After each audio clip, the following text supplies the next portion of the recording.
Bueno, pues buenos días de nuevo para los que nos están siguiendo y por internet, y aprovechar para arrancar con otro tema de los muchos que tenemos y que estamos tratando importantes, que es el del lenguaje en internet en general, y no solo en general, sino pues todas las modificaciones que están trayendo también las nuevas tecnologías para la escritura, para la comunicación. Y bueno, tenemos la suerte de tener con nosotros por una parte a Joaquín Müller, que es el director general de la Fundación del Español Urgente, que todos conocéis, que mucha gente conoce, que es una fundación de la agencia EFE y auspiciada también por el BBVA, y que se dedica desde hace muchos años, era muy conocida, yo creo que también había que explicarlo así por los periodistas, que la conocemos hace muchísimos años, pero que actualmente también, gracias a las nuevas tecnologías, de alguna forma, pues se ha hecho mucho más popular y hay mucha más gente, quizá porque también está mucha más gente en esto de la comunicación, que la utiliza y que utiliza sus servicios. Joaquín es periodista y ha tenido distintos cargos de responsabilidad en la agencia EFE, y ahora, pues en mi opinión, tiene la suerte de dirigir una de las instituciones y de las fundaciones más prestigiosas, no solo del campo del lenguaje, sino con mejor imagen en la sociedad española, ¿no? Y también tenemos a Estrella Montello.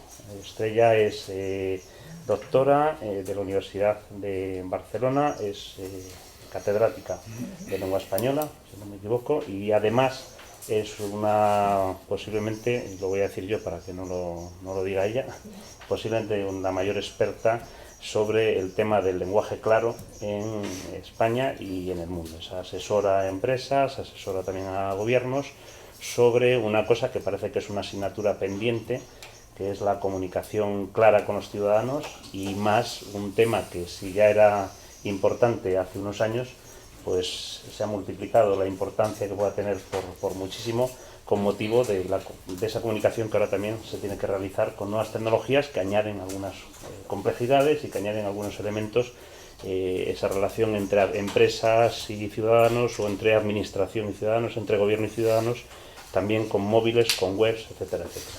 Bueno, estos son dos temas que, aunque el lenguaje es un poco el paraguas general, ¿no?, que ampara a los que posiblemente toquen los dos, pues que tienen también, lógicamente, muchísimas derivadas y yo creo que muchísimo interés, ¿no?, tanto para los que estamos aquí como para el público que nos esté escuchando. Entonces yo, si te parece, Joaquín, sí, pues te cedo a ti la primera parte para ver un poquito, o que nos cuentes un poquito desde ese observatorio privilegiado que tienes, o que tenéis en Fundeu, pues cómo estáis viendo vosotros la evolución del lenguaje, la evolución del castellano en este mundo de las nuevas tecnologías, o en este mundo que también configuran ahora las nuevas tecnologías, por decirlo quizá más exactamente, ¿no?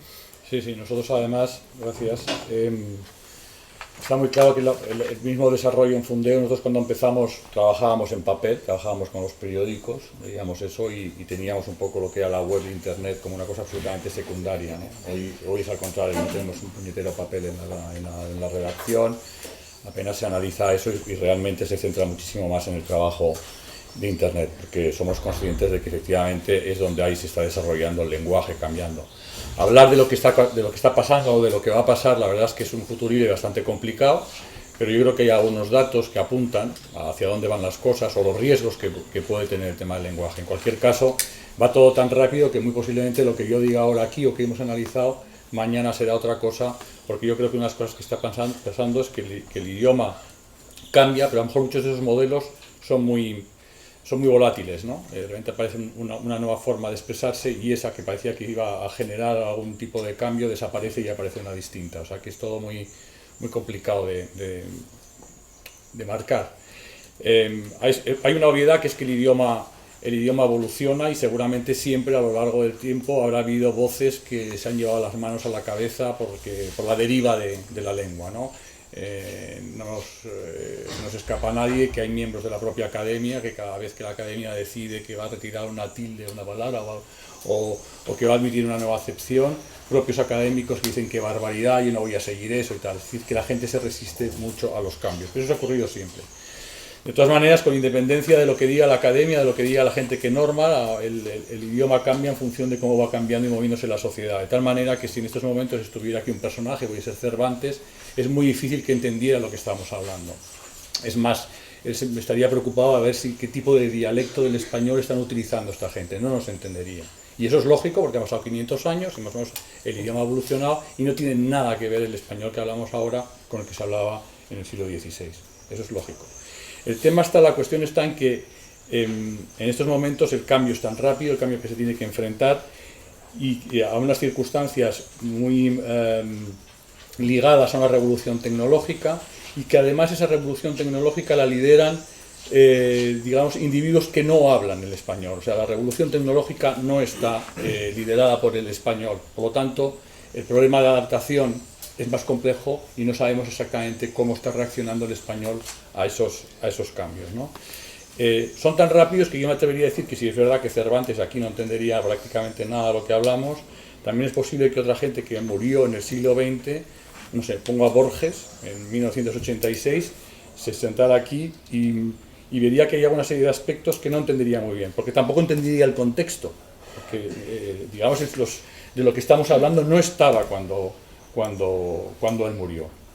Por lo tanto, me ha salido una frase que tuvimos el otro día, que estamos trabajando con una consultora que nos está revisando un poco nuestra posición en las webs y demás, ¿no? Y hay una frase que se la cogí, que decía: se trata, hablando de Fundeu, se trata en su mayoría de URLs de la anterior web que no fueron redireccionadas correctamente, así como recomendaciones, noticias o consultas de la nueva web que también se han eliminado o variado su URL sin redireccionarlas hacia su nueva dirección o en su defecto hacia la home. Este lenguaje, para gente que hace 10 años no sabe, no hace falta ser un especialista para saber de qué estamos hablando, sería imposible que ningún individuo entendiera algo. Por lo tanto, es evidente que estamos hablando distinto,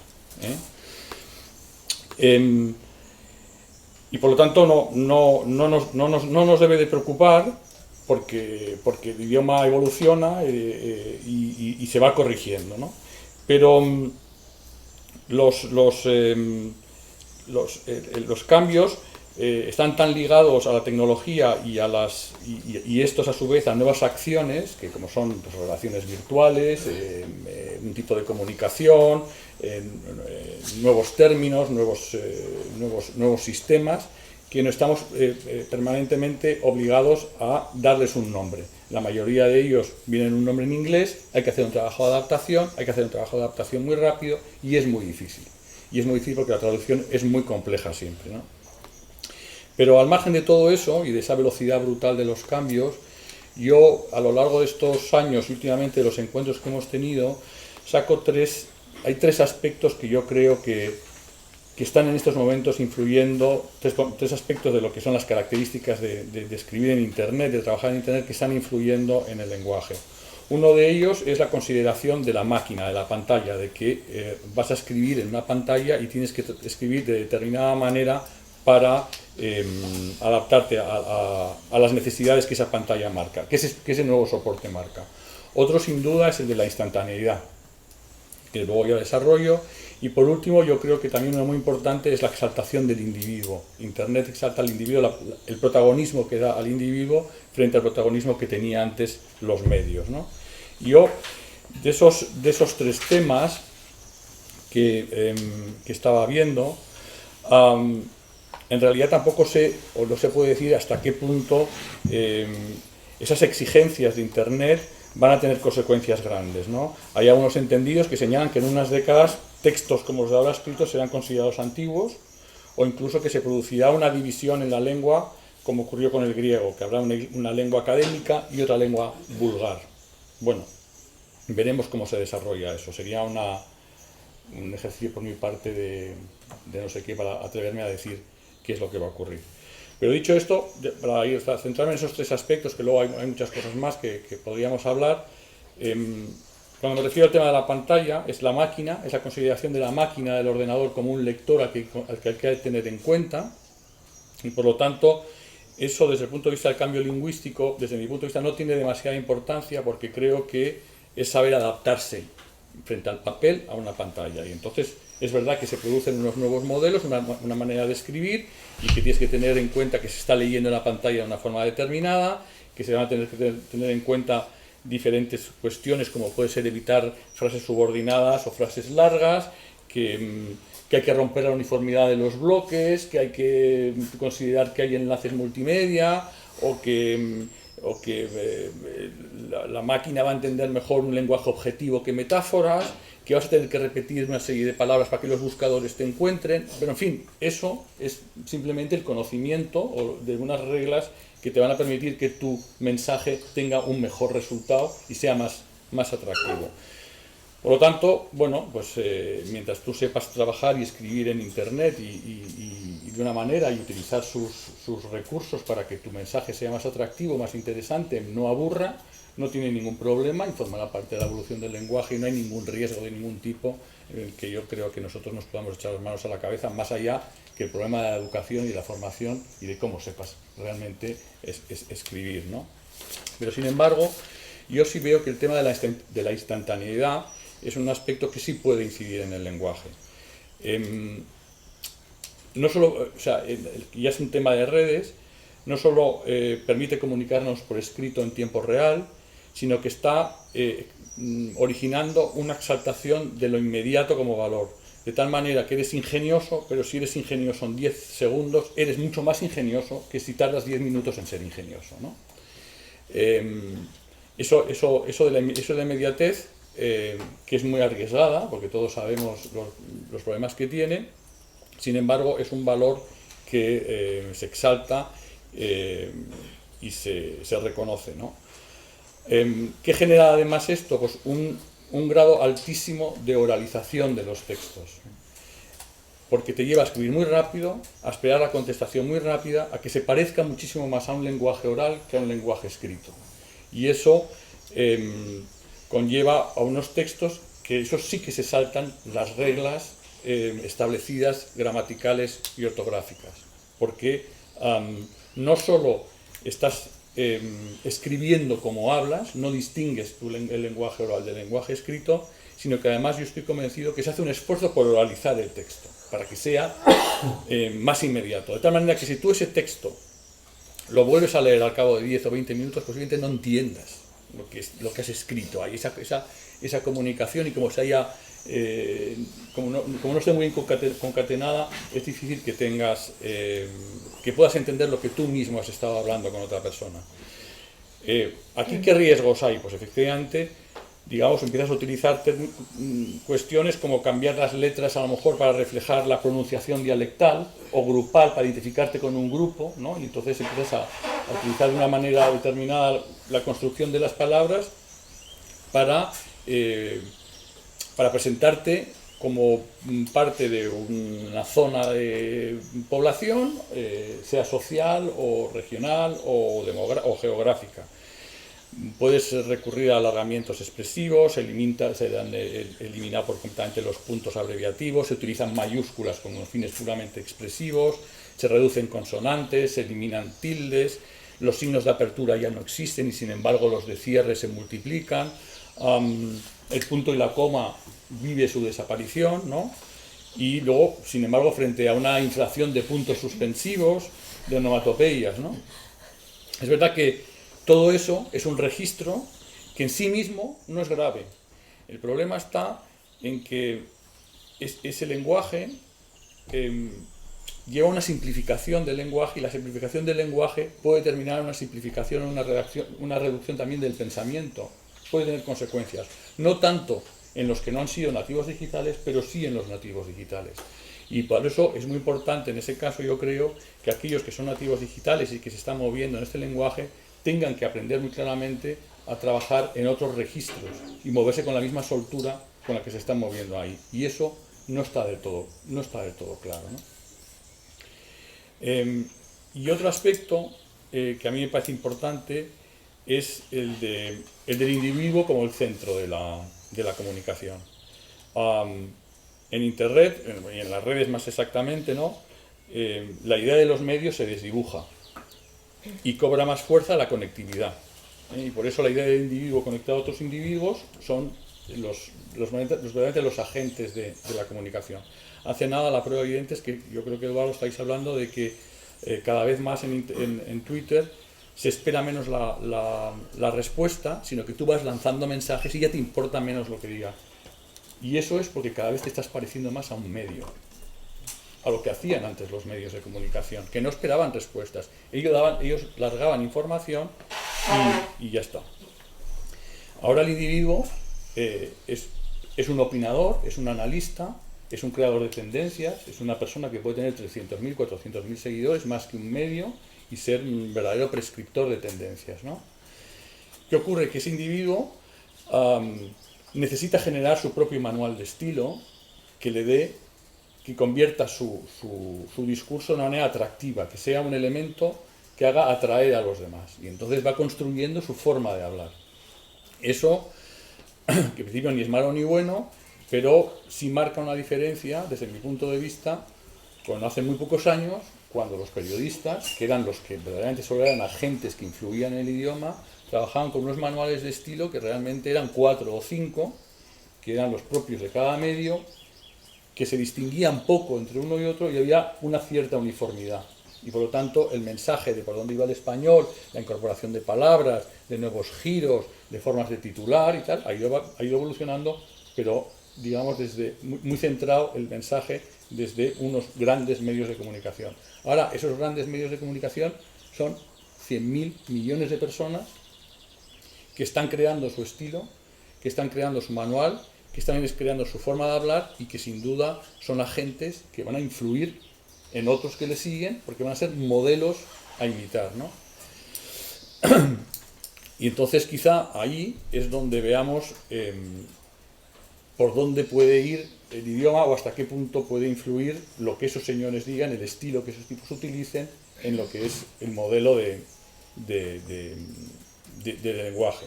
No hay que olvidar que siempre el lenguaje se mueve por referencias de otros, ¿no? Es decir, la forma de hablar de tu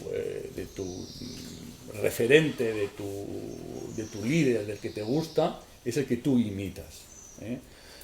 En el mundo del periodismo está muy claro que por ejemplo, el conocedor de las informaciones del mundo de motor utiliza una serie de términos tremendos, ¿no? Todos son anglicismos y tal, porque le da un empaque escribir de una manera, porque le hace demostrar que conoce la materia de la que está hablando. Nosotros hemos hecho esa prueba y es muy curioso ver cómo nosotros lanzamos, por ejemplo, un decálogo sobre el mundo del motor, en el que decíamos no diga usted pit lane, diga vía de servicio, para que dice usted stop and go, si hay para y sigue, etcétera, etcétera. Bueno, pues muchos se nos echaron encima. ¿Cuándo cambió la cosa?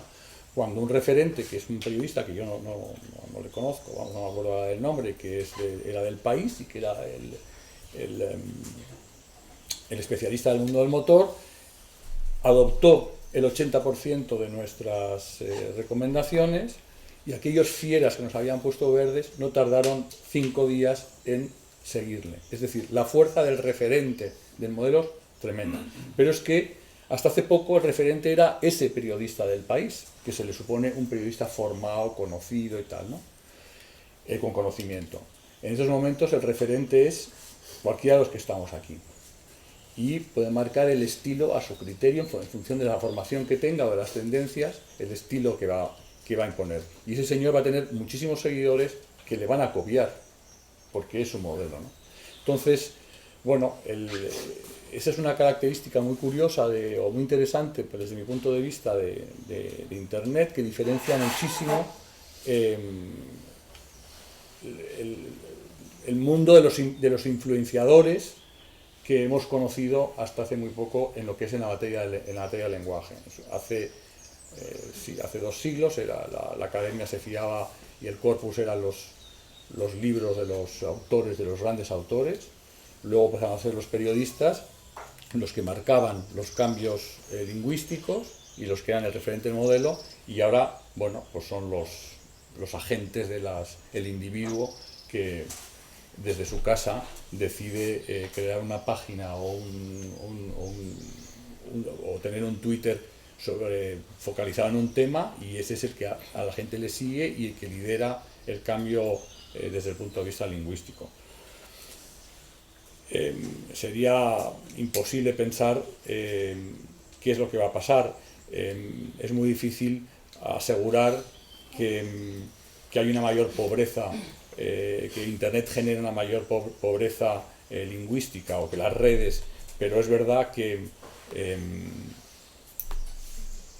digamos que la evolución del lenguaje no estará en manos de, digamos, entre comillas, grandes profesionales, sino que está en manos, como líderes del cambio, está en manos de cualquier individuo. Y eso pues tiene un lado positivo, pero también tiene unos enormes riesgos. Y bueno, en principio podría hablar más cosas, pero me parece que... Yo, si te parece, voy a retomar con este último punto, ¿te parece bien, Joaquín? Estás hablando del cambio en los individuos, en las personas, en cómo las personas están comunicando, con la instantaneidad, el tema de la pantalla, pero a la vez esas personas, o estas personas, o nosotros mismos y toda la gente, seguimos teniendo, en cambio, quejas, y seguimos, creo que fundadas en muchos casos, con cómo nos comunicamos con otra parte importante de la comunicación que hay aquí, que son las empresas y que son las administraciones. Y que además las empresas y las administraciones tienen capacidades, como los individuos, nuevas, que no sé si están sabiendo, parece que no deben estar usando especialmente bien por la cantidad de quejas que se producen y de protestas. Se habla muchísimo en estos tiempos de la transparencia, y a mí me gustaría preguntar, por ejemplo, está aquí Estrella, si es lo mismo transparencia que claridad, que sospecho que no.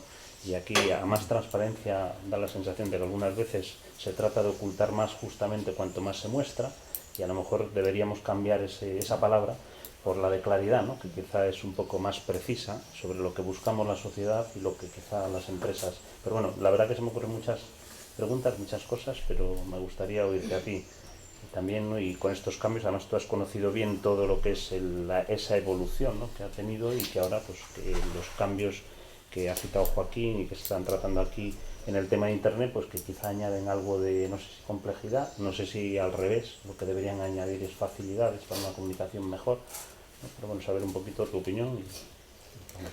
Bueno, yo comenzaré diciendo que soy una ponente muy obediente, y yo recibí la instrucción un poco de tratar sobre escribir en Internet, usabilidad y lenguaje claro. Con ello quiero decir que tal vez lo que yo pueda aportar, si es que puedo aportar algo, no está tan cerca de las redes sociales como de contenidos en Internet más ligados a la elaboración de páginas web, etcétera, ¿no? En este sentido, creo que para poder seguir y contestar a la pregunta de Mario y contestar a la pregunta del tema, me gustaría situaros en qué estamos utilizando. El soporte es la pantalla, móvil o no, pero qué estamos utilizando para comunicarnos con los demás. Entonces, eso es la escritura que está necesariamente combinada ya siempre, sistemáticamente, con elementos visuales. Por lo tanto, es un tipo de escritura diferente a la que conocíamos hace 15 años de manera sistemática. A ese le llamamos escritura multimodal, pero el nombre es lo de menos. Por lo tanto, uno de los puntos de reflexión que apunto aquí, que si queréis recogemos, es cómo hemos de construir una escritura que se combine con elementos visuales para que conjuntamente construyan un significado que aporte información o que aporte significado propiamente. Esto es uno. Pero creo que la pregunta de Mario era también en la línea de cómo hacemos para que esa comunicación sea clara. Ahí necesito hacer brevemente un poco de historia, porque tal vez, no sé, pueda ser de ayuda. Cuando hablamos de lenguaje claro, vuelvo atrás. Situémonos en qué lengua estamos comunicando, que supongo que en el caso de todos nosotros básicamente español, y de qué tradición venimos. Es decir, cuando nosotros intentamos ser más o menos claros o construir, suponeos en una web institucional, una información que sea fiable, clara, que el usuario la pueda localizar inmediatamente, esta idea de que tiene una pregunta e inmediatamente encuentra la información ahí, ¿de qué modelo de lengua partimos? Porque los modelos de lengua del español son modelos de lengua que son un poco decimonónicos, sobre todo si los comparamos con los modelos de lengua de otros países. Entonces, esta idea de que ahora tenemos los ciudadanos sistemáticamente que necesitamos mayor transparencia, claridad, regeneración de los discursos públicos, de cómo la administración se dirige a nosotros, esto es algo que en otros países llevan 40 años de historia, ¿no? Alguien citaba ayer precisamente que Obama, en uno de sus primeros comunicados, dijo que a partir de ahora todos los comunicados que salgan de esta de este gobierno van a ser perfectamente comprensibles por la ciudadanía y además van a llevar un sello, el sello de comunicación clara. Eso existe en los países de nuestro entorno desde hace muchos años y es algo que por alguna razón en el ámbito hispanohablante hemos quedado al margen de todo eso. Existe centros de cómo comunicar de manera clara, reflexión al respecto, etcétera. Es un movimiento que en un principio tiene que ver incluso con los movimientos de derechos civiles y es el derecho del ciudadano a entender, el derecho del cliente a entender. Imaginaos si eso lo hubiéramos tenido tan claro cuando se firmaron las preferentes, ¿no? De que yo no firmo algo que no entiendo. Bueno, entonces, digamos, la pregunta es, por lo tanto, ¿cómo lo hacemos para escribir de manera clara, comunicar de manera clara?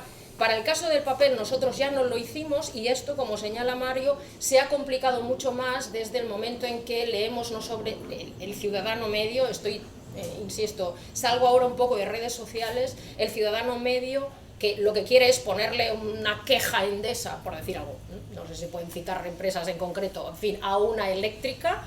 Entonces, ¿cómo tengo que hacerlo para comunicar esto, para entender lo que tengo que hacer? ¿Cómo? Esto se ha complicado mucho más con todo lo que tiene que ver con la lectura en papel, es decir, quienes están generando contenido, la lectura en pantalla, quienes están generando contenidos también para pantallas han de considerar cuál es la mejor manera de escribir para que sea leído en una pantalla. Sigo. De hecho, esto es un estándar internacional. Es un estándar internacional, por decir algo, en la Comisión Europea ellos tienen un libro blanco de cómo comunicar, que deben respetar los miles de funcionarios que trabajan para la Comisión Europea, se llama Clear Writing, y han de seguir esos estándares. Por lo tanto, son estándares definidos de cómo hay que escribir para que el ciudadano medio pueda entender lo que se le está dirigiendo, ¿no? Tal vez podemos hablar de cuáles son exactamente esas instrucciones sobre cómo escribir de manera clara. Eso afecta directamente, por ejemplo, a todos los procesos de traducción. Claro, se tiende a que haya esos estándares de escritura también para que los procesos de traducción de la Comisión Europea, que son complejísimos, son 24 lenguas en juego, que no es ninguna broma, se puedan seguir. Con todo esto lo que estoy intentando decir es que esto afecta, por ejemplo, a todos nosotros si queremos salir a los mercados internacionales. Es decir, yo creo que todos hemos notado en algún momento, tanto en nuestras clases de inglés particulares, como a la hora de elaborar proyectos que tengan que ser elaborados por jueces o evaluadores internacionales, que si no respetamos ciertos elementos de estilo, no se entienden, ¿no? Entonces, bueno, no sé si... Es simplemente ponerlo encima de la mesa, de cuáles son los estándares de escritura que son los mejores posibles para que un ciudadano medio pueda entender lo que estamos comunicando. Punto. Muy bien, pues yo creo que la verdad que lo único malo que tiene esta mesa, si tiene algo malo, es la amplitud, ¿no? Porque son muchísimos aspectos, muchísimas cuestiones, ¿no? Las que, aparte de las respuestas, que afortunadamente también habéis dado unas cuantas, pero dejáis también muchas preguntas en el aire, ¿no? Muchas inquietudes, ¿no? Porque además son estilos incluso de escribir, o sea, obviamente el objetivo de la comunicación es distinto, el de las empresas, la administración, o el de los ciudadanos.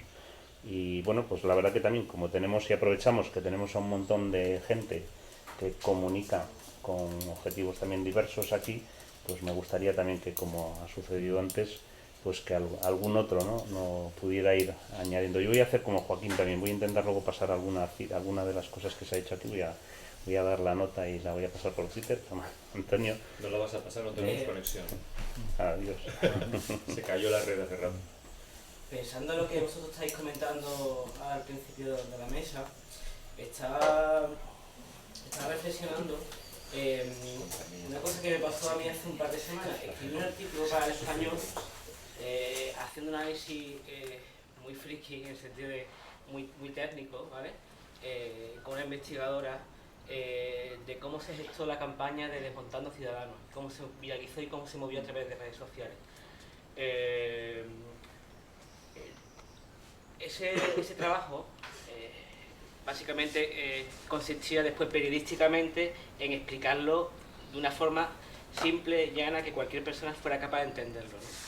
el reto estaba ahí, es decir, cómo algo tan técnico y tan concreto de una red social, después eres capaz de comunicarlo de una forma simple y que cualquier persona, sin ni siquiera formar parte de esa red, entenderlo, ¿vale?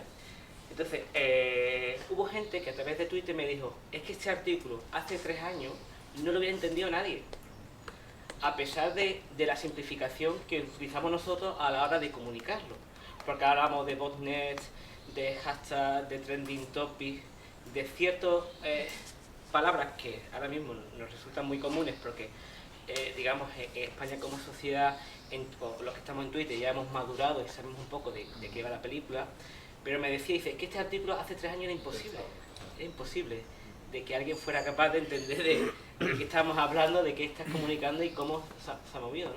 Y además que, aparte, era un tema muy interesante de cómo había cambiado la propia política, ¿no? Es decir, nosotros comentamos que era la primera ciberguerra entre facciones de diferentes partidos políticos y cómo utilizar las redes sociales un poco para atacarse unos a otros, ¿no? Y es verdad, ¿no? La dificultad, por ejemplo, para mí periodísticamente está en cómo avances tecnológicos o cómo cosas actuales podemos comunicarlas y que, como digo yo, que mi abuela, que mis padres lo entiendan.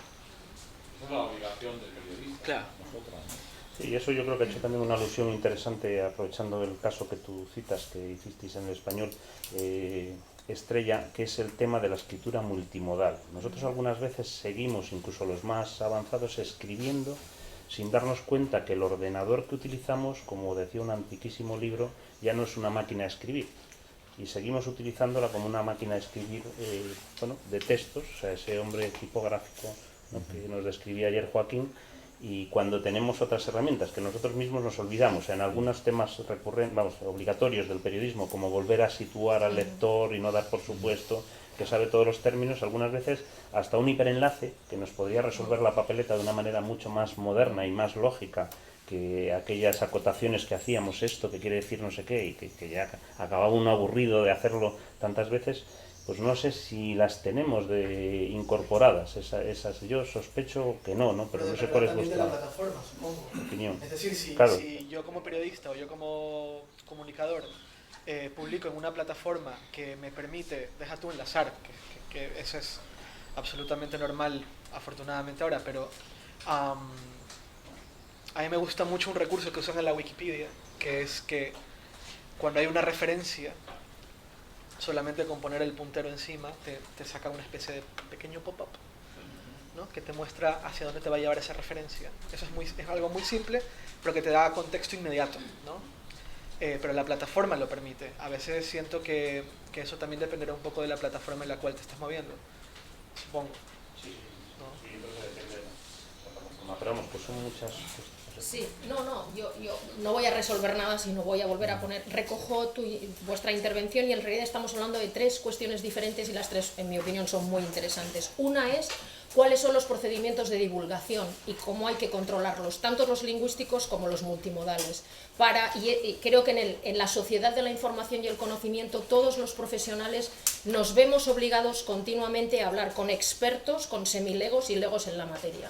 Eso significa que hemos de dominar bien, y ahí supongo que tenemos un buen experto, cuáles son los mejores mecanismos para hacer llegar conocimiento experto al no experto. El no experto es no experto en nuestro campo, no imbécil. Es algo cuando yo trabajo mucho con ingenieros e ingenieras y por lo tanto es algo que tengo que repetir continuamente. ¿Qué quieres que ponga? ¿Que haga un cuento? No. El que te está leyendo puede ser un arquitecto o una arquitecta, puede ser un biotecnólogo, no es un idiota. Es solo que no es experto en tu tema. Me estoy explicando, ¿verdad? Sí. Bien, entonces, uno es los mecanismos de divulgación, que es algo apasionante.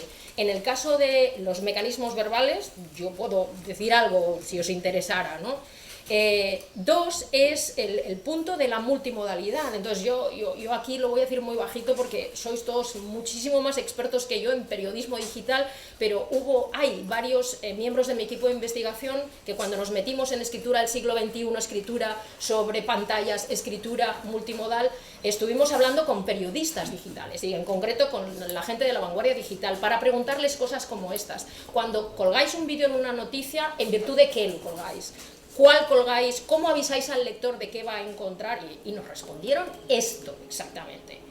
principio colgábamos el primer vídeo que tenía algo que ver, bueno, pero ¿cómo el lector sabe lo que va a encontrar en el vídeo? ¿Y en qué sentido va a enriquecer la noticia? Bueno, pues ahora hay artículos muy sesudos de los propios periodistas que explican la evolución de cómo ha aumentado el grado de reflexividad sobre qué tipo de información verbal mínima hay que incluir para que el lector sepa qué puede encontrar en el vídeo y no tener que clicar el vídeo para que esto no me interesa para nada, porque en realidad tiene muy poco que ver. ¿Me explico? Una de las preguntas que hacíamos muy a menudo y que hacían sobre todo estos colegas míos es, ¿en virtud de qué elegís poner una negrita? Y las respuestas han sido de lo más variopinto, que, perdonadme, básicamente es porque sí, porque me parece importante, porque es un concepto relevante, porque tiene que ver con buscadores o no, porque a la hora de clasificar y archivar después me puede ayudar, etcétera, ¿no? E incluso nosotros hemos preguntado cosas como, muy bien, esto es un hiperenlace, ¿qué subrayas? ¿Por qué aquí has subrayado una palabra? Aquí has subrayado un constituyente más grande y aquí es toda una frase, en virtud de que eliges la longitud del hiperenlace, y las respuestas también son muy variopintas. Claro, se está construyendo esto, pero lo que me parece interesante es que hay una reflexión para poder llegar, bueno, a ciertos estándares o por lo menos reflexividad. Y hay una tercera cuestión a la que tú aludes, que es la necesaria arquitectura de la información. Es decir, la escritura ha dejado de ser lineal, y esto, cuando estoy trabajando con profesionales de todo tipo, es lo más difícil en realidad. Tener en la cabeza toda la información que vas a transmitir para decidir cuál es información primaria y cuál es información secundaria, para que eso vaya en hiperenlaces. Y claro, esto la gente puede pensar, claro, esto tiene que ver con el periodismo. No. Yo he trabajado para una gran organización porque tenían un reglamento, una normativa de obligado cumplimiento para los 29.000 empleados, habéis oído bien, 29.000 empleados de la entidad financiera en concreto, y me decían, bueno, es que nadie sigue esta normativa. Joder, ¿cómo va a seguir nadie si eran 46 páginas en Verdana 8 espaciado simple? Entonces, para reorganizar esa normativa hubo que, perdonadme, entender para qué querían decir todas esas normas, para decidir qué es lo que iba a ir en primera línea en índice, para empezar que hubiera un índice y que hubiera un montón de información que fuera a través de hiperenlace. Me estoy enrollando mucho, pero solo intento decir que es fundamental reflexionar sobre arquitectura de la información, que la escritura ha dejado de ser lineal, y esto en general a los profesionales, yo no digo los del periodismo que estáis mucho más al día en esto, ¿no? Pero a los profesionales con los que yo trabajo esto nos cuesta a todos. Yo, siguiendo con lo que tú estás diciendo y volviendo al mismo ejemplo, porque me sirve mucho para lo que estáis comentando, en ese trabajo que hicimos nosotros analizamos más de 100.000 tweets, ¿vale? Y las relaciones entre ellos, entre los usuarios que tuitearon. Identificamos, por ejemplo, que había 20 bots, o sea, programas que tuiteaban de forma automática o semiautomática, y a quienes seguían y cuáles eran todos los tweets que habían trabajado. Es decir, el trabajo de datos que hicimos era para ver empapelado, como digo yo, todo el español con información y con datos, y ha hecho artículos súper largos. Pero claro, el reto está en toda esa información, cómo la simplificas para hacerla atractiva al lector, que no canse, que lo entienda, ¿vale?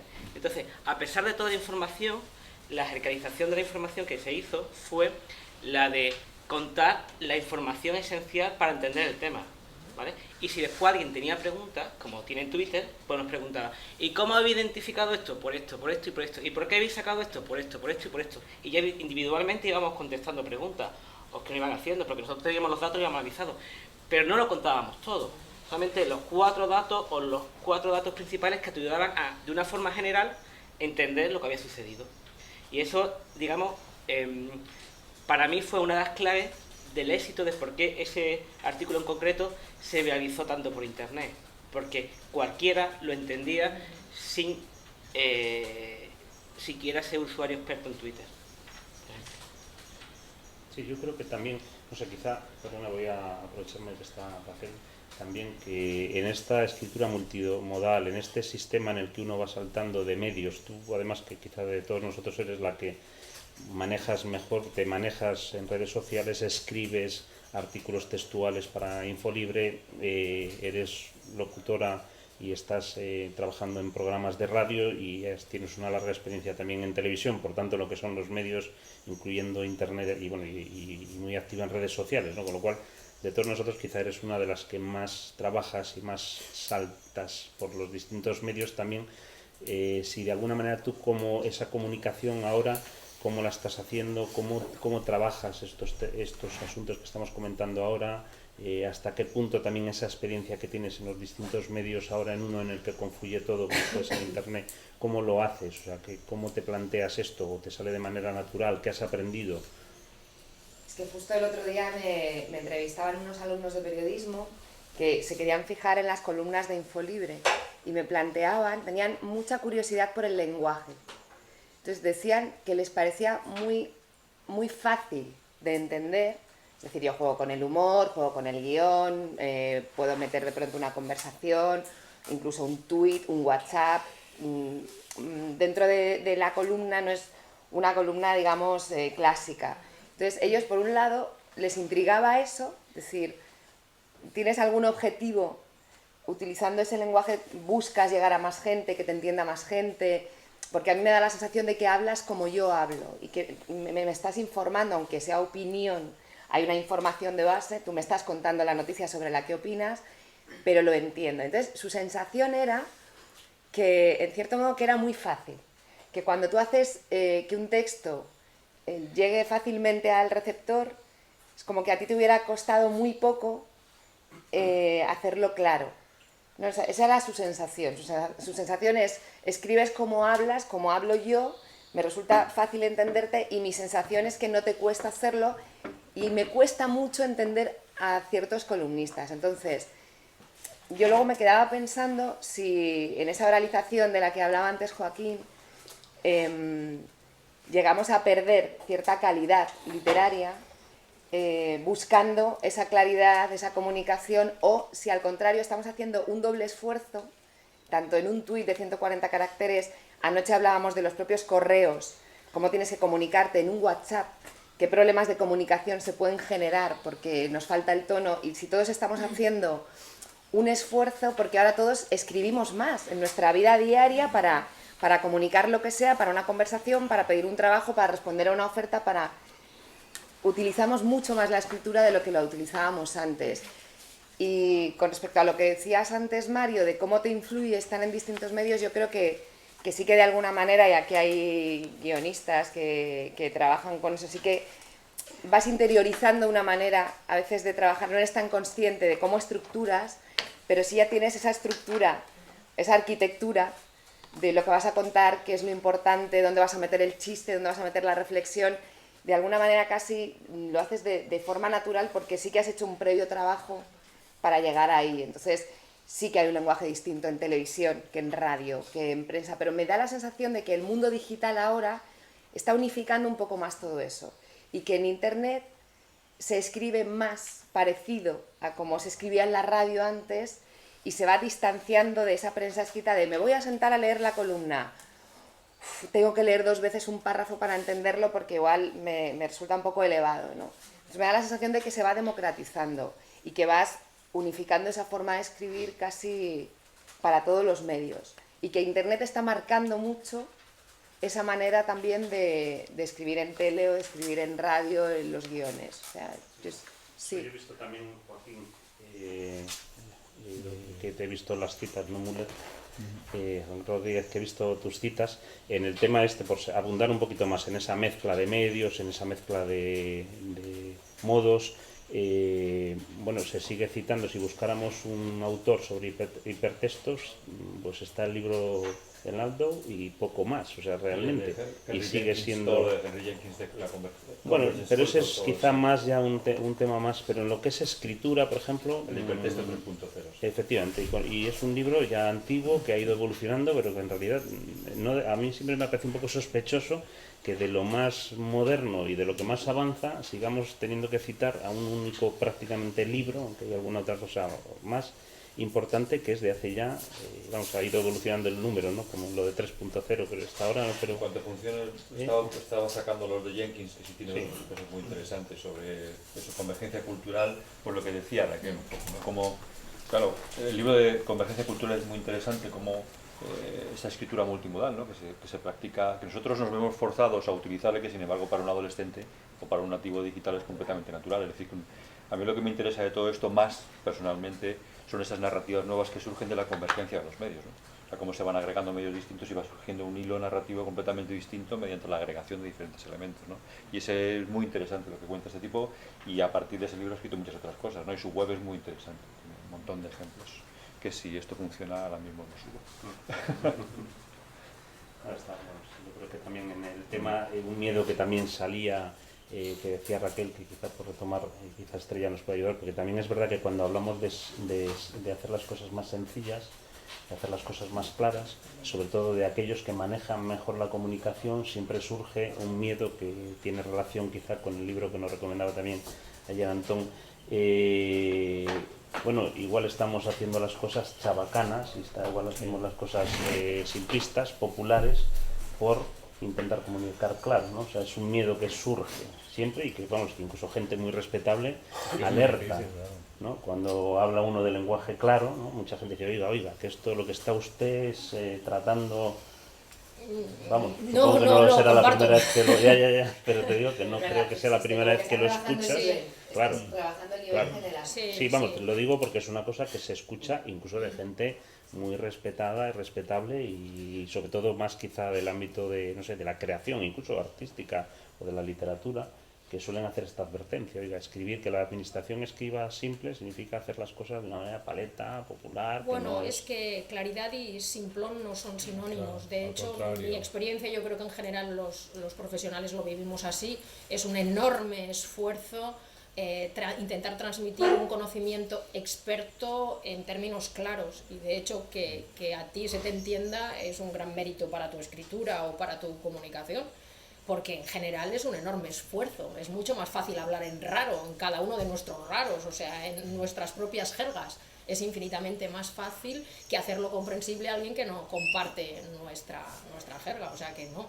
Claro, la claridad implica un esfuerzo considerable de poner nuestra cabeza a ponerse en la situación del otro, que en general es lo que más le cuesta a todo el mundo que no sea periodista, supongo, ¿no? O sea, yo insisto, mi experiencia es más bien cuando tengo que trabajar con gente que no es periodista y que son, pues eso, ingenieros, biotecnólogos, y que tienen que escribir en internet, tienen que escribir correos, tienen que escribir en webs, y entonces es, bueno, sal de tu cabeza y ponte en la cabeza de tu usuario para intentar ver cómo puedes transmitir mejor tu conocimiento, y me imagino que tú ahí puedes decir mucho, ¿no? No, lo único que estaba pensando es que en algunos sectores yo creo que es una especie de snobismo ese asunto, ¿no? El miedo a la vulgarización.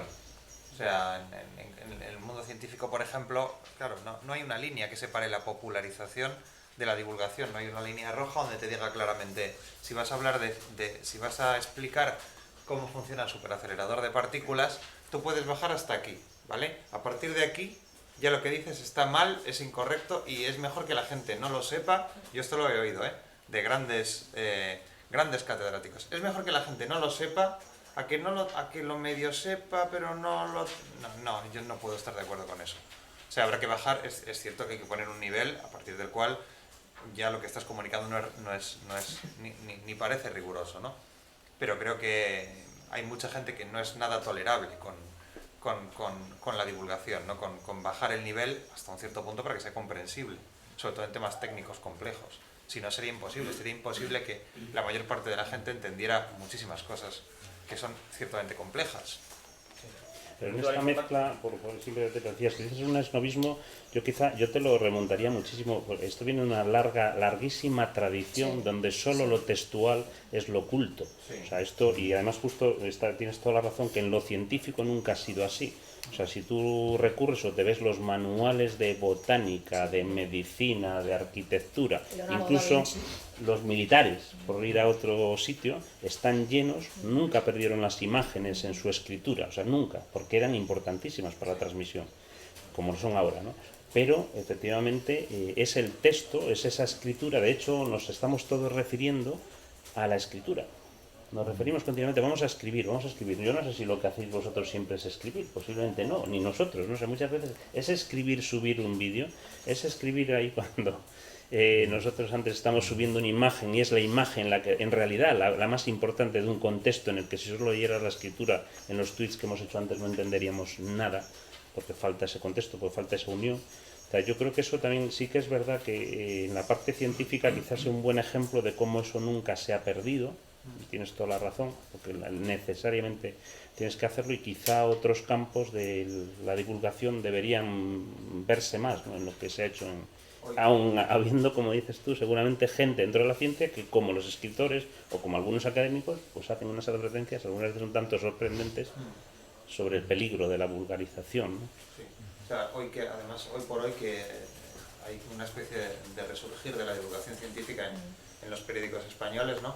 Tú lees, por ejemplo, lo que escribe la gente de Materia en El País y está muy bien escrito, quiero decir, explican cosas que son muy complejas, que realmente ayer hacíamos la broma, ¿no? Tú te lees el paper y no entiendes absolutamente nada y lo traducen maravillosamente bien, maravillosamente, que prácticamente cualquiera puede entenderlo, y te está hablando de una cosa que en el fondo es extraordinariamente compleja, un pequeño avance en la lucha contra el cáncer, tan pequeño que lo normal es que ninguno de estos lo entienda, lo traducen muy bien. Lo traducen muy bien porque tienen un extraordinario dominio del lenguaje. Yo estoy pensando en Javier San Pedro, que siempre le digo a Mario, un día le hago la ola. O sea, y se pueden seguir sus movimientos retóricos, cómo abre, cómo elabora los párrafos, cómo pregunta, empieza con una pregunta que te relaciona el gran descubrimiento con tu vida cotidiana. Es decir, lo que tiene Javier San Pedro, por poner un ejemplo, es un extraordinario dominio del lenguaje, y del lenguaje escrito, en este caso. Por lo tanto, yo volvería a relacionar este saber hacer con una buena reflexión y una buena formación en escritura, que esto es algo que está aquí ausente, pero que en otras tradiciones no lo está en absoluto, y es la formación continua en comunicación escrita y ahora en comunicación escrita y multimodal. Es decir, la gente no nace sabiendo escribir. Y bueno, no es una reflexión de maestrilla, creo, es una reflexión que me devuelve el mundo profesional, y es la necesidad de saber manejar la herramienta con la que trabajamos, ¿no? Y eso internacionalmente es indiscutible. Maestro, yo creo que estabas tú. Bueno, yo iba a decir una anécdota en lo que decías de la vulgarización, de que hay que hacer las cosas obtusas, ¿no? Para que el usuario lego no sepa, ¿no? En el mundo de la informática hay una leyenda, no sé si sabes si es cierta o no, y es que el creador de C++, después de crear C++, que es un lenguaje más evolucionado, el lenguaje C posterior, dijo que había creado C++ porque había tantos programadores que ya sabían programar en C que no pagaban tanto. Entonces dijo, tuvimos que complicarlo un poco porque si no íbamos a ser todos como programadores de nivel bajo. Y entonces no se sabe si es cierto o no, pero hay un email o un escrito de este programador diciendo por qué crearon en C++, ¿no? O sea que eso pasa en muchos ámbitos relacionados con la tecnología, ¿no? Y en cuanto a lo que dices de escribir bien, creo que fue el año pasado aquí en el Thinking, pusimos una contraportada del Mundo donde Saez de Buruaga, que aparentemente es un periodista serio, ¿no? No es amarillista ni nada, pues en la contraportada del Mundo tenía como 30 y pico faltas de ortografía, con lo cual creo que hay que empezar también desde, o sea, si nuestros reflejos son los periódicos, o nuestros, por así decirlo, quien marca la tendencia son los periódicos, creo que hay que ser más exigente con los periódicos y empezar también por exigir a los que sois periodistas o tenéis un rol público. Evidentemente el lenguaje tiene que estar cuidado por todos, ¿no? Pero creo que deberíamos ser más autoexigentes. Creo que el nivel de exigencia media es bastante abajo y que nos da igual que alguien ponga que con acento o sin acento, o no sé si abrir y cerrar las exclamaciones. Según la Fundeu creo que no pasa nada, me refiero que es un uso adaptado al medio, porque en 140 caracteres es complicado. Pasa, lo que pasa es que, bueno, si lo utilizas depende del formato que estés jugando. O sea, lo que tienes que saber es que cuando en determinados formatos pasa y en otros no pasa, claro. Obviamente, ¿no? Pero de usar tanto uno al final, siempre decían, no, esto es como el telegrama, que al final el telegrama no influyó porque nadie decía stop y cortaba ya, pues que el telegrama ponías uno al año, ¿no? La verdad es que estás permanentemente escribiendo, y además el propio ordenador para abrir con un interrogante te requiere un ejercicio que no con cerrar, y eso, vamos, yo creo que le queda un día con mañana al español para que cerremos por atrás y no abramos con interrogantes, seguro. Y yo, contrariamente a lo que tal vez se podría esperar de mí, no creo que el problema sean las faltas de ortografía en el sentido de ausencias o presencias de acentos. Claro que no voy a animar a que la gente deje de poner acentos, está claro. Pero en general el problema de los acentos y de las faltas de ortografía es un problema para la imagen del que escribe, ¿no? O sea, yo os podía contar montones de anécdotas sobre cómo en una gran empresa empieza todo el mundo a pasarse los mensajes de un gran directivo que ha enviado un mensaje plagado de faltas de ortografía y, naturalmente, pues la legitimidad de esa persona. Este tío luego nos envía a los demás a hacer formación, pero él no va, ja, ja, ja, ja, ja. Entonces, pero no tiene que ver, yo creo que eso no bloquea la comprensión del mensaje. Por lo tanto, creo que más bien, y sigo pensando que no estoy pensando en redes sociales, sino en internet y en, por ejemplo, administración abierta, eso que llaman ahora, ¿no? Es cuando nosotros leemos un párrafo y no tenemos ni idea de lo que está diciendo ese párrafo. ¿Pero qué dice? ¿Qué dice? Y además, qué antipático es el que me lo está escribiendo, ¿no? Porque, ¿por qué me habla de esa manera tan rara, como si fuera el rey de Prusia y yo fuera un pobre siervo de la gleba? ¿Me explico? Entonces creo que... ¿veis lo que quiero decir? No es cuando, no sé, recibimos una citación, ¿no? Y entonces todo el mundo empieza a temblar y nadie entiende nada y todo el mundo llama al primo abogado para que diga, oye, pero aquí qué pone, ¿no? Por Dios, ¿qué he hecho? ¿Qué he hecho? Entonces, por sacar un poquito, abundando un poquito más en esto y en una de estas de mezcla ya de un problema existente que se ha agravado, por ejemplo, está el de las cláusulas que aceptamos a golpe de un clic. Sí. Si ya no solo con un problema de lectura, que lo tendríamos seguramente si imprimiéramos los 45 folios que más o menos vendrían a ser los equivalentes, sino incluso, pues bueno, de una manera un tanto y preocupante, y que tiene que ver incluso con cómo nos relacionamos y en dónde nos estamos metiendo sin saber algunas veces. Y bueno, hay casos famosos, conocéis el de una casa hace poco una casa de videojuegos, durante el Día de los Inocentes en Estados Unidos, pues consiguió que 7.000 personas, al aceptar sin mirar, pues una de las cláusulas era que vendían ad eternum su alma al diablo y que pasaba a ser propiedad de esa empresa, ¿no?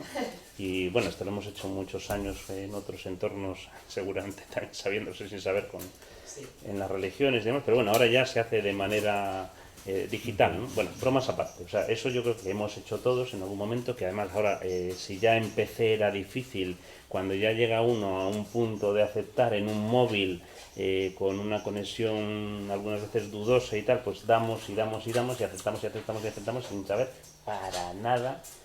Bueno, no sé, digo, por poner otro punto adicional, que es el de estas cláusulas, el de la manera de operar ante estos momentos, el de la falta de reflexión. Tú has dicho antes el caso de las preferentes, que no es el mismo, volvemos un poquito, era en papel, pero efectivamente... No, pero ahora están los contratos bancarios en línea. Yo tengo un doctorando trabajando sobre eso y eso es muy interesante porque ahí las palabras, los párrafos siguen siendo como los del papel, solo que quien los lee ni siquiera aplica el tipo de atención, que está visto que es diferente cuando leemos en papel.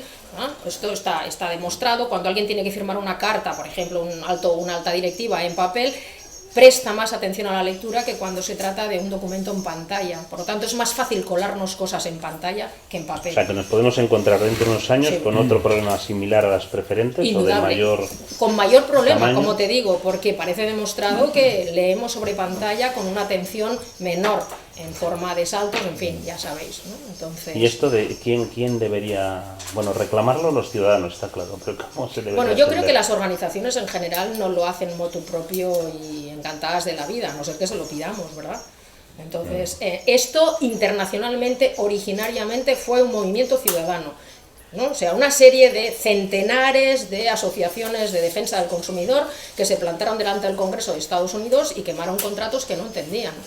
Pues a partir de aquí hubo sucesivos gobiernos, fundamentalmente demócratas, que hicieron suya esta necesidad de comunicarse con la ciudadanía de tal modo que la ciudadanía pudiera entenderlos.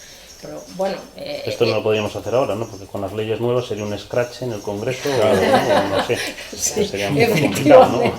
Efectivamente. Te he visto pero un poco bueno, lanzada habrá que mecanismo, utilizar ¿no? otros medios Una para... pira digital de Sí, documentos, sí. ¿no? Idea del movimiento. Pero quizás en las condiciones de uso de las que hablábamos también ayer, además del lenguaje claro, por supuesto, igual no estaría mal pensar que hay unas condiciones de uso que son comunes a todo que ya nos podrían decir las condiciones de uso comunes a todo, que te las supieras ya, digamos, de entrada, y además que cada uno añadiera lo específico de eso que tú vas a aceptar, pero que ya hubiera unas que no tuvieras ni que leer, o sea, que no hubiera, aparte ya de aclarar el lenguaje, de simplificar esos 47 folios, igual no sería tan complicado. No, claro que no lo sería. Lo que pasa es que si lo que quiere la web en cuestión es que tú alquiles un coche, no te preocupes, que ya se encargará de facilitar absolutamente los clics que tú tengas que hacer hasta tener el coche alquilado. Otra cosa es que lo que tú puedas entender no favorezca los intereses de la organización que hay detrás, porque lo de las condiciones de uso, uno de mis doctorandos que estaba con ello también, para empezar están en mayúscula, o sea, no hace falta saber mucho para saber lo que quiere decir la mayúscula, y las 40 y tantas páginas estaban en mayúscula, o sea, es que ya ni el movimiento mínimo de facilitar la lectura del usuario en este caso, ¿no? Pero la sensibilidad parece inexistente, Estrella, porque por ejemplo recientemente una modificación de ley que ha habido, que anunciada por el Ministerio de Sanidad como una gran modificación para evitar la letra pequeña, que es otro problema físico de comprensión, pues acabó en que no se podían utilizar cuerpos de menos de 8. Vamos a ver, un cuerpo 8, y esto vuelvo al hombre tipográfico que llevo dentro, es un cuerpo realmente pequeño. Y sobre todo a ciertas edades, yo ya, incluso con las gafas, incluso yo, un cuerpo 8 no es un cuerpo. Y eso fue el avance gigante que se vendió como que la letra pequeña en España, hombre, cuerpo 8. Yo creo que cualquier tipógrafo ya dudaría que a partir de los 25 o 30 es un cuerpo pequeño, ¿no? Entonces, ¿sabes? No, es como que no se avanza, ¿no? Bueno, yo creo que ahí nuestra esperanza viene de las directivas europeas. Es decir, seguramente ni nuestras organizaciones, primero porque los ciudadanos no nos organizamos a través de las redes que fueran para exigirlo, simplemente para negarnos a firmar, por ejemplo, contratos con empresas a las que no entendemos. Sin más, como se ha hecho en otras latitudes sistemáticamente, o sea, es que esto no es una fantasía, esto ocurre, ¿no? En las directivas europeas apuntan sistemáticamente ya a la necesidad de la claridad y de la comprensión del ciudadano. Esto, los que estáis en proyectos o, en fin, en contacto con la Comisión Europea, ayer lo hablábamos también, o sea, los proyectos europeos que no garanticen que los resultados van a ser comprensibles, accesibles y difundidos a la ciudadanía media, estos no van a ser bien valorados. Punto número 1, nuestros proyectos, yo estoy en uno del Departamento de Astrofísica, es tú lo que yo puedo saber sobre satélites y prevención de grandes catástrofes naturales a través de satélites, para intentar garantizar que los resultados que finalmente salgan hacia la ciudadanía sean comprensibles, ¿no? Eso por un lado. Pero hay otras directivas que afectan, por ejemplo, a todo lo que tiene que ver con el contexto jurídico. Una de las últimas leyes que salió de 27 de abril, que es la ley sobre el Estatuto de la Víctima en español, que es transposición de directiva europea. Como sabéis, el 80% de nuestras leyes ya son transposiciones de directivas europeas, es decir, nuestra ley cada vez más depende de lo que se decide en Europa, indica como primer derecho de la víctima, y la víctima podemos ser cualquiera de nosotros, no pienso solo en víctimas de violencia de género, por decir algo, ¿no? Sino que cualquiera de nosotros, si nos roban o nos atracan en la calle, somos víctimas. Entonces, el primer derecho es a recibir una comunicación clara y precisa en todo momento. Y entonces yo digo, yo quiero ser víctima, quiero decir, quiero recibir una comunicación. He dicho una broma, naturalmente. Sí, pero ¿hasta qué punto es exigible eso? Porque claro, pones el ejemplo de Obama ahora de las condiciones de uso y claro que la escritura clara es deseable, ¿no? Pero ¿hasta qué punto es exigible? O mejor dicho, ¿qué esperanza puede haber de que eso vaya en esa dirección? Porque igual que un médico diagnostica traumatismo craneoencefálico en vez de decir porrazo en la cabeza, yo entiendo que a la administración muchas veces le conviene que el administrado no entienda nada de lo que la administración está diciendo, o que una compañía en sus condiciones de uso ponga todo en mayúsculas y con un lenguaje muy rebuscado para que no entiendas nada. Si esa es su intención, yo creo que al final... Lo ha conseguido. Lo consiguen. Claro, me parece una utopía lo de la... No lo es. ¿No? Es decir, entiendo perfectamente que lo parezca. Una es partir de la base que la administración sistemáticamente va a querer que no la entendamos. No, a ti te he dicho... Bueno, no, pero ¿sabes lo que quiero decir? Bueno, pues podríamos intentar, ¿no?, ir hacia una administración votándola Claro, ¿no? Que quiera que la entendamos. Y de hecho en otros países lo que ocurre sistemáticamente, y es así, es que en otros países de nuestro entorno, ¿no?, es que todo aquello que no se entiende, y hay pruebas de usabilidad al respecto, no sale de una entidad gubernamental. En Suecia tienen un centro de validación y en cada entidad gubernamental hay un experto en esto. Entonces, si no sale con el AENOR de esto lo puede entender porque yo lo garantizo que soy el experto, ese documento no sale. Pensad que el otro día, por ejemplo, bueno, claro, los amigos, como saben que soy rara y me dedico a estas cosas, me van pasando casos, y uno te lo tengo que pasar a ti, es excelente. Ministerio del Interior de cómo regularizar algo, y me pasa una fotocopia que le habían dado la delegación de Barcelona, que es un recorta, pega y colorea de diferentes partes de la web, porque nadie es capaz de llegar hasta la información final solito, nadie, y como los funcionarios ya lo tienen previsto, lo que han hecho es ellos el recorta, pega, no, tú tienes que clicar aquí, ¿aquí por qué? Tú no te preocupes y no preguntes, tienes que clicar aquí, de ahí salta ahí, de ahí, pero a través de una fotocopia. Bueno. Sí. Yo por abundar un poquito más en lo que dice, y también por extender la responsabilidad más allá, porque la hay mucho más allá de la administración de esto. O sea, una de las sentencias más importantes sobre el tema de la claridad que ha habido, relacionadas que ha habido en España, ha sido contra Google, justamente por el tema de las cláusulas, por un tema de protección de datos, pero en realidad cuando te leías la sentencia, es que están, cuando dices tú, ¿por qué se van a mover? Porque les están condenando, por ejemplo. Es que varias de las condenas, aquí tenéis casos en Galicia, de las preferentes, cuando te lees la sentencia, la condena a quienes facilitaron eso es por las cláusulas, porque las cláusulas no se entendían. Y los jueces lo dicen con una claridad que no estaba en los contratos, pero en el de los jueces, y la de Google, que la tengo aquí, por ejemplo, vamos, por entresacar simplemente tres. Los usuarios de Gmail no son informados con claridad de que los contenidos de sus correos y sus archivos Cuando se informa, Google utiliza una terminología imprecisa, con expresiones genéricas y poco claras, que impiden a los usuarios conocer el significado real de lo que le están planteando. La agencia se refiere a otras expresiones que califica, dentro del de Google, de extremadamente ambiguas, de que es una política de privacidad indeterminada y poco clara, que es como concluye. O sea, Google. O sea, ya no solo es que vayamos rápido, es que ni siquiera posiblemente lo hubiéramos podido entender. En caso de hacerlo con atención. En caso de hacerlo con atención. O sea, que se mezcla, y lo digo también solo por poner el ejemplo de una cosa que va más allá de la administración, por supuesto, pero las empresas, incluso empresas tecnológicas, porque parece que hablamos de un problema sí que arrastramos desde el siglo XIX, las eléctricas, ¿no?, o los bancos, ahora o sea, esto estamos hablando de una tecnológica que está incurriendo en las mismas prácticas y que afortunadamente, por un lado, pues también hay en este caso los jueces, ¿no? El caso de las preferentes es claro, ¿no? O sea, las sentencias, la de Liberbank, o sea, es que estaba por aquí, el documento es críptico, dice el juez. Dice, al analizar el método en que se comercializó este producto, unas preferentes, el juez dice que no solo se ha aportado ni un solo documento con información que sea completo ni claro. Dice, lo poco que se ha aportado es abigarrado y bizantino. Expresa nociones confusas empleando un lenguaje críptico y con una grafía pequeña que no facilita para nada su comprensión. Esto está en la sentencia de condena de una pasta.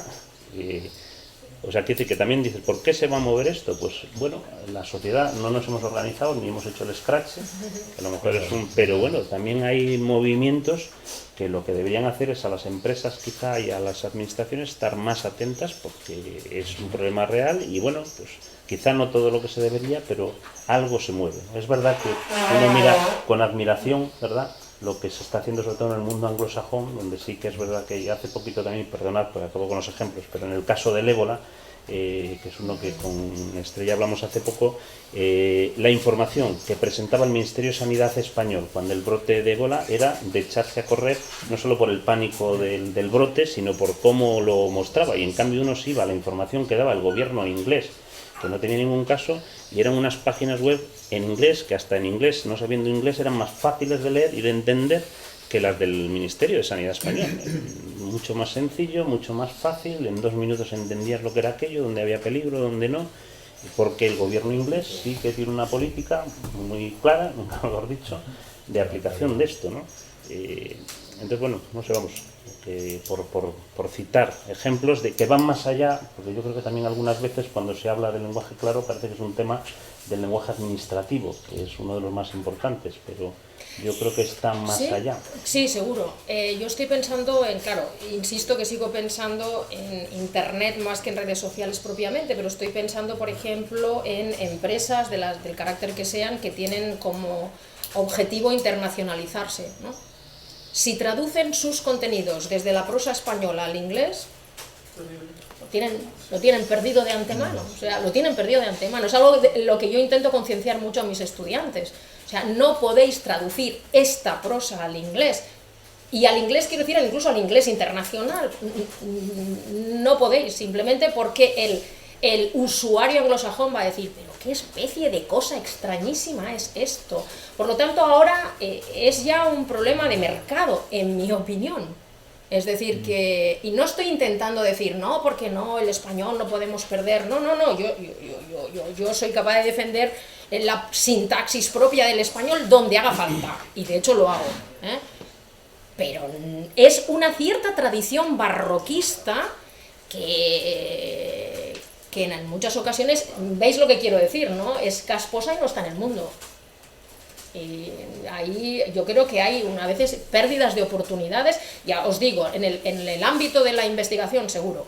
En el ámbito de la investigación no podemos escribir, digamos, de esta manera barroca y decimonónica, porque, y además incomprensible, poco estructurada, muchas veces sin buena arquitectura, porque perdemos los proyectos, entonces, ¿no? Y yo creo que en el ámbito, digamos, de las empresas en Internet, el problema es también indudable, como posible pérdida de mercado, vamos. Te digo, yo te he oído decir ahora lo que no se debe decir, has dicho no podemos y ahora lo que se lleva es Podemos, ¿no? No, claro. O sea, Podemos, No, y pasando y cambiando sí, de tema, podemos, yendo otra vez a la escritura individual, ¿no? Que citaba, pues, hemos dado vueltas un rato, ¿no? La escritura individual, en esos cambios, ¿no? Que nos afectan también a cada uno, que cada uno, pues vamos a irnos también a la parte más de o sea, vosotros percibís, Joaquín seguro que sí, ¿no? Y algunos los has citado un poquito, pero inventos, o sea, nuevas formas de expresión, sí, claro, modalidades nuevas en las que veis que merece la pena prestar, vamos, hemos citado unas cuantas, ¿no? De multimodalidad y demás, pero ¿dónde estáis fijándoos más allá de la traducción también de los neologismos, de la adaptación de eso? ¿Qué veis, ¿qué veis con interés, ¿no? No, el gran problema que nosotros tenemos es fundamentalmente ahora es la traducción. Tú has dicho pop-ups antes, ¿no? Pues nuestro problema es ¿Cómo lo dirías? Claro, ahí está. Perdido, ¿no? Eduardo es un caso perdido. No, es un caso que es absoluto. Ese es el gran problema, pero tiene consecuencias, digamos, serias, porque te cuesta muchísimo. O sea, tú haces una traducción y al final dices, mira, como no encuentro la palabra en español o como tengo que recurrir a una perífrasis, voy a decir popapear, ¿no? Que al final sea la forma de tal. Bueno, pues es que como, digamos, tiene un origen inglés, en una estructura de aquí se trabaja en inglés, no lo asimilas en tu idioma tan correctamente. Nos ha pasado, ese es el gran problema, a nosotros nos pasó con el tema de selfie, que tú conoces también. Cuando llegó el tema de selfie, lo pasamos a ver qué podemos hacer con esto y hubo una reunión en la que tú estabas con el Consejo Asesor y tú fuiste uno de esos defensores del autofoto, el autorretrato. A mí me parecía que era una propuesta claramente equivocada, porque selfie tenía un componente lúdico que autorretrato o autofoto no lo tenía. Y entonces yo propuse una cosa que me dijeron que era masturbatoria. Yo propuse, hazte un mimismo, ¿no? Pues, hazte un mimismo, tal y cual. Porque me parecía que tenía un punto pues simpático y tal y cual. Pues, evidentemente no triunfé, la propuesta fue tal, pero no me quedé tranquilo y cada vez machacaba con aquel tema porque digamos que selfie iba ganando, ¿no? Bueno, pues al final, ¿qué tienes que hacer? Bueno, pues decir, bueno, la selfie, que es tan cómodo porque fonéticamente funciona también en español, le quito la E, le pongo el plural de selfies y se acabó, ¿no? Vale, ahí es fácil. Pero si yo hago un pop-up, perdona, no sabes lo que vas a hacer en ese momento, pues aquí tienes que traducir. Y entonces por eso decía que el cambio está liderado por otro idioma. Y ese es uno de los grandes riesgos que tiene el español. Pero yo siento que el inglés, y seguro no me sorprendería estar equivocado, pero siento que el inglés tiene una capacidad de resumir muy grande en una o dos palabras que en español no ocurre. Shit. Y de hecho también y de la recuperación de otras palabras que le dan una nueva acepción, un nuevo sentido, y se quedan tan panchos. Nosotros vamos a hacer lo mismo y dicen, no, porque es que en inglés quiere decir... Vamos a ver, gentrificación. Hemos decidido que es gentrificación, que es el ejercicio por el cual unas zonas urbanas que eran de clase baja o denostada van cambiando y se van, no, pues Malasaña, cualquier sitio tal, que va adquiriendo, ¿no? Se van aburguesando, ¿no? Bueno, pues esa zona se ha aburguesado, pero porque es que aburguesado tiene una connotación y hay gentry que es burgués. Bueno, pues al final ha entrado gentrificación.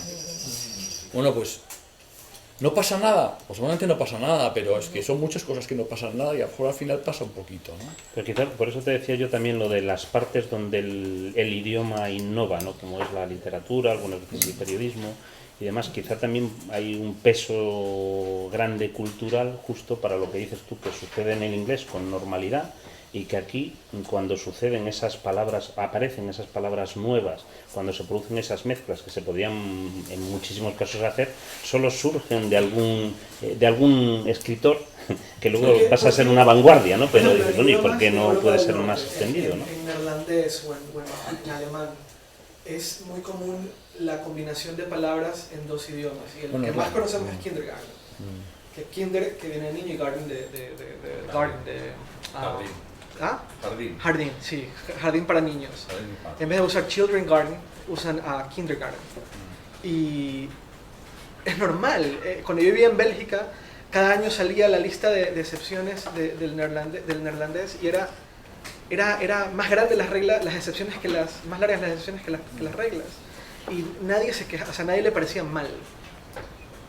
Porque, no digo que eso me parezca a mí bien, porque simplemente me parece curioso que en ciertos idiomas las excepciones no se ven como aquí tan mal. Bueno, aquí está llena de excepciones. Es que la estructura del español es muy distinta a la anglosajona y a la alemana. Es decir, la alemana construyen palabras, pues para decirte que es un hospital te dicen que es la casa donde se cuidan a los enfermos. Bueno, pues nosotros recurrimos a perífrasis para una definición. Y ahí está, es decir, el tema de la inmediatez del espacio, del espacio conseguido, para nosotros es un gran problema, ¿no? Porque en el fondo, hacerte un selfie es una cosa que ha hecho toda la vida. Bueno, se ha hecho una foto. Pues es que es un tío que nos hemos hecho una foto. Pues ya está, nos hemos hecho a nosotros una foto. Y perdemos ante el selfie porque... Perdemos, es decir, tampoco pasa nada, porque se incorpora. Pero el selfie tiene un contexto extra, ¿no? Que el autorretrato. En mi opinión. ¿Perdón? Que el selfie tiene un contexto un poco más... Claro. Tiene un componente lúdico, además, y simpático, y además viene de selfie, o sea, define más lo que es, ¿no? Creo que a Victoria Izquierdo leí que decía que la diferencia entre autorretrato y selfie es que el autorretrato o el retrato es como otros nos ven y el selfie es como nosotros queremos que nos vean. Y que estoy un poco de acuerdo en el sentido de que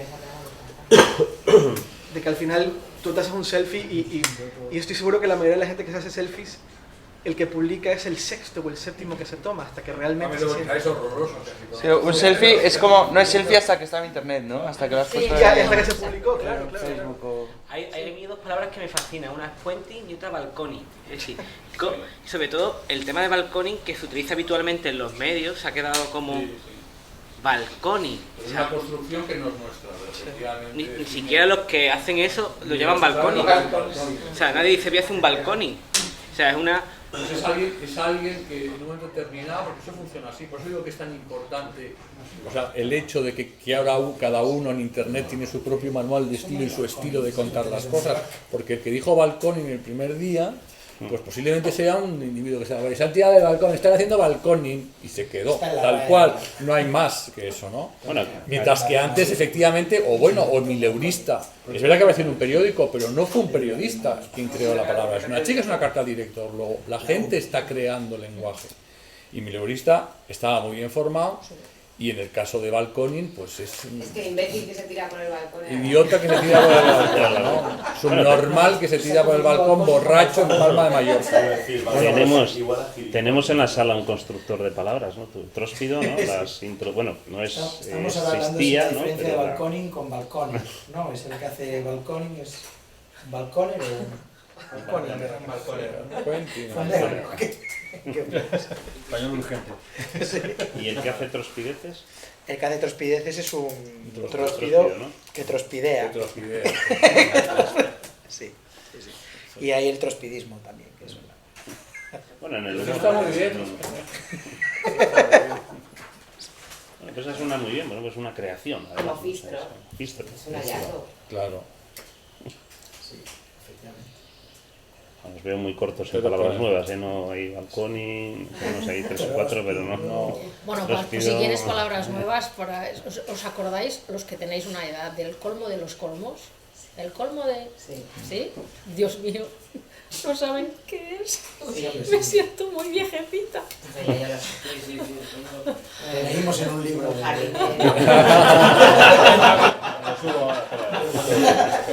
El libro de los colmos. Había miles de colmos. Porque, en fin, uno de mis hijos, y siendo yo que supuestamente algo de lingüística y de gramática es mi campo, me dijo, sí, yo qué sé, estamos haciendo eso de los pretéritos pericrásticos. ¿Qué? Pretéritos pericrásticos, un nuevo pretérito, no...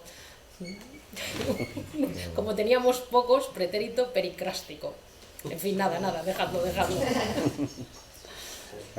Bueno, yo creo que esto, que nos queda muy poco tiempo, estamos acabando, pero nos quedan unos minutitos. Recordar, ¿no? También así por las citas, porque es que tenemos a Joaquín hoy, no me estás ayudando nada. Que falló la conexión. Ha fallado la conexión. He tenido que buscar muy rápidamente. Sí, pero el citadín. Ah, o sea que lo tenías que buscar. Joaquín. Estamos buscando. Claro, está buscando. No se la sabe.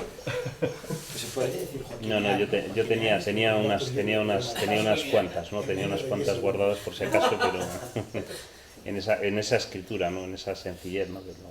Que tengo aquí una de Azorín muy buena, ¿no? Decía, la sencillez, la dificilísima sencillez es cuestión de método. Azorismo, que se dice.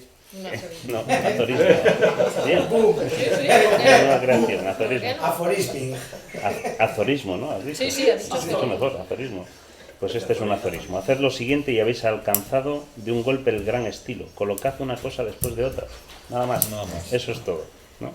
Quizás eso es a lo mejor lo que nos falte. Pero claro, si solo hiciéramos eso, pues no tendríamos el humor, ¿no? Claro, no tendríamos ahora los te diría chistes. alguien, ¿qué me estás contando? Bueno, creo que voy a disolver esta manifestación, aunque tenga un momento fin, porque esto ya no hay quien lo gobierne. Yo creo que ayer estábamos agobiados por si la tecnología nos quita el trabajo, pero mientras haya una gente que se reúne en un despacho para discutir si selfie se hizo o no, o sea, no va a faltar profesiones. ¿Sí? Bueno, pues yo os recomiendo a los que no lo conozcáis, aprovechando tu cita, un artículo de la revista Yorokobo, que es una revista también interesante por muchos motivos, y uno de los que estamos hablando aquí, que tiene un artículo muy bueno de Marabaz en el que describe efectivamente esa reunión de la gente del despacho selfie, de manera muy divertida, en la que se habla del selfie y que acaban de publicar hace nada, 15 días, ¿no? En la revista Yorokobo. Y tiene una descripción que a mí también, te diré que a mí también, vamos, Joaquín lo sabe, la primera vez que yo llegué a Fundeu y venía acostumbrado de las reuniones de los periódicos y tal, y me hizo mucha gracia porque tienen como una reunión, para los que no lo conozcáis, y en el artículo lo describe muy bien Marabaz, una reunión efectivamente en la que a mí me parece una especie de hoguera de los brujos, ¿no? Donde yo de repente veía y decía, ¿habéis visto lo que dicen en el ABC? ¿Y cómo ponen esto? Y yo decía, ay, esto, ¿no? O en la tele y tal, y efectivamente analizaban. Sí, se dedican a cosas. Ese es el trabajo. Salen con techos altos. No, pero en fin, podría parecer. Es más moderno, Pero se pueden tirar una hora para definir, yo qué sé, lo que quieran.